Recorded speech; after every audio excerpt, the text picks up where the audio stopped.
अस्सलाम वालेकुम स्टूडेंट्स, आज हम बात करने जा रहे हैं biology 9th class chapter number 7 bio energetics. हम फ़ोटोसिंथेसिस का टॉपिक हमने स्टार्ट किया था, तो हमने फ़ोटोसिंथेसिस के बारे में ओवरऑल पढ़ा था, उसके मैकेनिज़्म के बारे में पढ़ा था, इसके अलावा उसके रिएक्शंस वगैरह के बारे में पढ़ा था। ठीक है, आज हम बात करने जा रहे हैं फैक्टर्स अफेक्टिंग फ़ोटोसिंथेसिस। वो कौन कौन से फैक्टर्स हैं जो फ़ोटोसिंथेसिस के रेट पे अफेक्ट करते हैं। ठीक है, first of all factors affecting the rate of photosynthesis. ठीक है, हमारे पास बेसिकली अगर हम बात करें तो बहुत सारे फैक्टर्स होते हैं जो फोटोसिंथेसिस के रेट को अफेक्ट करते हैं, लेकिन 3 मेन फैक्टर्स होते हैं जिनका जो फोटोसिंथेसिस के रेट पे अफेक्ट करते हैं। The 3 main things affecting the rate of photosynthesis are light, temperature and carbon dioxide. ये 3 मेन फैक्टर्स होते हैं जो कि फ़ोटोसिंथेसिस के रेट को अफेक्ट करते हैं। हम वन बाय वन इन तीनों फैक्टर्स के बारे में पढ़ेंगे। ठीक है ना, सबसे पहले हम लाइट को डिस्कस करते हैं। लाइट जो है, जैसे आपको पता है कि सनलाइट के बग़ैर जो है वो फ़ोटोसिंथेसिस का जो रिएक्शन है वो नहीं हो सकता। सनलाइट की ज़रूरत होती है। ठीक है, सनलाइट की वजह से ही प्लांट जो है वो अपनी फूड खुद प्रिपेयर करता है with the help of photosynthesis.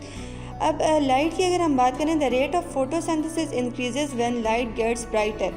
जैसे ही लाइट जो है वो फ़ोटोसिंथेसिस को मिलती है तो ज़ाहिर सी बात है फ़ोटोसिंथेसिस का जो रेट है वो बढ़ता है।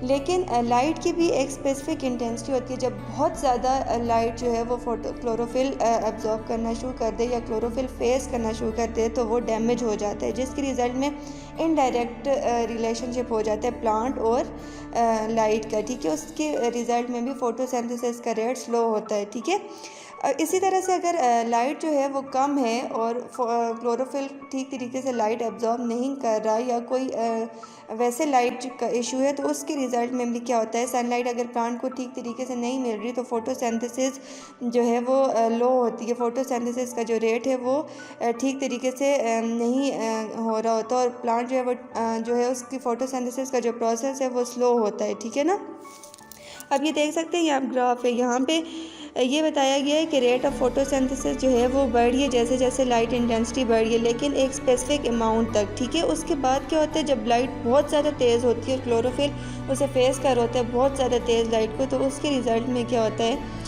कि जो क्लोरोफिल है वो डैमेज हो जाता है, जिसके रिज़ल्ट में ज़ाहिर सी बात है फिर क्लोरोफिल की वजह से ही प्लांट जो है वो लाइट को एब्जॉर्ब करता है। जब क्लोरोफिल ही डैमेज हो जाता है तो फिर प्लांट लाइट को एब्जॉर्ब ही नहीं कर पाता, जिसकी वजह से फ़ोटोसिंथेसिस का प्रोसेस जो है वो नहीं हो सकता या स्लो हो जाता है। ठीक है ना, इसी तरह से हम अगर सेकंड फैक्टर की बात करें जो कि है टेम्परेचर। ठीक है, टेम्परेचर की अगर हम बात करें, the rate of photosynthesis increases with the rise in temperature. जैसे जैसे टेम्परेचर बढ़ता है तो फोटोसिंथेसिस का रेट भी बढ़ता जाता है। अब इसकी भी स्पेसिफिक रेंज है, over a range of 6 degree centigrade to about 37 degree centigrade. 6 degree centigrade से 37 डिग्री सेंटीग्रेड तक टेम्परेचर जो है वो रिक्वायर्ड होता है। इससे ज़्यादा का टेम्परेचर बढ़ जाए तब भी फ़ोटोसिंथेसिस जो है वो ज़ाहिर सी बात है ठीक तरीके से नहीं होती है। अबव दिस टेम्परेचर, जब इस टेम्परेचर से ज़्यादा जो है अगर टेम्परेचर चला जाए, there is an abrupt fall in the rate and the tissue dies at 43 degree centigrade. जैसे जैसे टेम्परेचर अगर बहुत ज़्यादा बढ़ जाए और 43 डिग्री सेंटीग्रेड हो जाए तो प्लांट के अंदर जो सेल या टिश्यूज़ वगैरह हैं वो डाई हो जाते हैं, डैमेज हो जाते हैं, जिसकी वजह से फ़ोटोसिंथेसिस का जो प्रोसेस है वो स्लो हो जाता है या बिल्कुल परफॉर्म नहीं होता। ठीक है, high temperature causes the inactivation of enzymes. जब बहुत ज़्यादा टेम्परेचर बढ़ जाता है तो उसके रिज़ल्ट में एंजाइम्स जो होते हैं ना वो इनएक्टिवेट हो जाते हैं, and therefore affect the enzymatically control dark reactions of photosynthesis, और इसके रिज़ल्ट में फिर डार्क रिएक्शंस होते हैं। ठीक है, जब लाइट टेम्परेचर जो है वो बहुत ज़्यादा बढ़ जाता है तो एंजाइम इनएक्टिवेट हो जाते हैं, और इस तरह से ये जो एंजाइम्स की इनएक्टिवेशन है ये रिएक्शन पे ज़ाहिर सी बात है रिएक्ट करती है। रिएक्शन ठीक तरीके से परफॉर्म नहीं होते, वो लाइट रिएक्शन है या डार्क रिएक्शन है।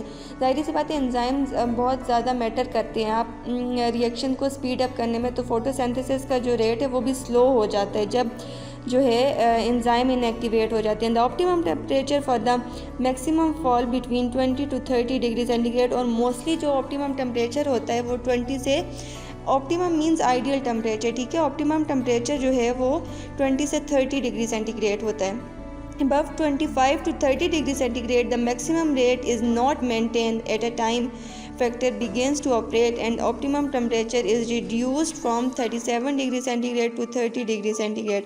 और इसी तरह से क्या होता है कि जब ये टेम्परेचर बहुत ज़्यादा बढ़ जाता है या बहुत ज़्यादा स्लो हो जाता है तो प्लांट के अंदर जो टिश्यूज़ या सेल वगैरह होते हैं वो डाई हो जाते हैं और एंजाइम इनएक्टिव हो जाते हैं, जिसके रिजल्ट में फोटोसिंथेसिस का प्रोसेस स्लो हो जाता है। ठीक है, और प्लांट जो अपनी कंडीशन को मेंटेन नहीं कर सकता और फिर इसी तरह से आइडियल टेम्परेचर का होना जो है वो ज़रूरी होता है फोटोसिंथेसिस के लिए।